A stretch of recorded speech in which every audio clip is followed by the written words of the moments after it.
দেখুন, চট্টগ্রাম, ফেনী, কুমিল্লা, মৌলভীবাজার সহ দেশের দক্ষিণ পূর্বাঞ্চলের অন্তত ১০ জেলায় বন্যা ও বর্ষণ পরিস্থিতি ভয়াবহ রূপ নিয়েছে। ভারতীয় উজানের তীব্র ঢল ও টানা ভারী বর্ষণে ওই জেলাগুলোর বেশিরভাগ এলাকায় ঘরবাড়ি বা উঠান আঙিনা পুরোটাই পানির নিচে তলিয়ে গেছে। রাস্তাঘাট ভেঙে বা পানিতে তলিয়ে গিয়ে যোগাযোগ ব্যবস্থা প্রায় বন্ধ হয়ে গেছে।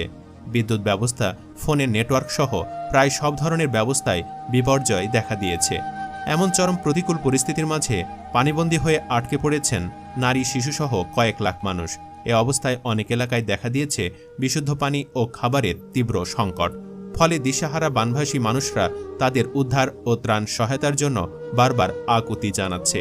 দুর্যোগ ব্যবস্থাপনা ও ত্রাণ মন্ত্রণালয় বৃহস্পতিবার জানিয়েছে, এখন পর্যন্ত বন্যা আক্রান্ত জেলাগুলো হল কুমিল্লা, ফেনী, চট্টগ্রাম, খাগড়াছড়ি, নোয়াখালী ও মৌলভীবাজার, হবিগঞ্জ, ব্রাহ্মণবাড়িয়া, সিলেট ও লক্ষ্মীপুর।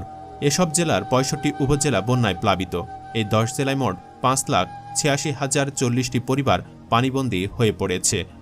এদিকে সরকারি ও বেসরকারি তথ্যানুসারে এ বন্যায় বৃহস্পতিবার এ রিপোর্ট লেখা পর্যন্ত কুমিল্লা, ফেনী ও ব্রাহ্মণবাড়িয়ায় অন্তত ৬ জনের প্রাণহানি ঘটেছে।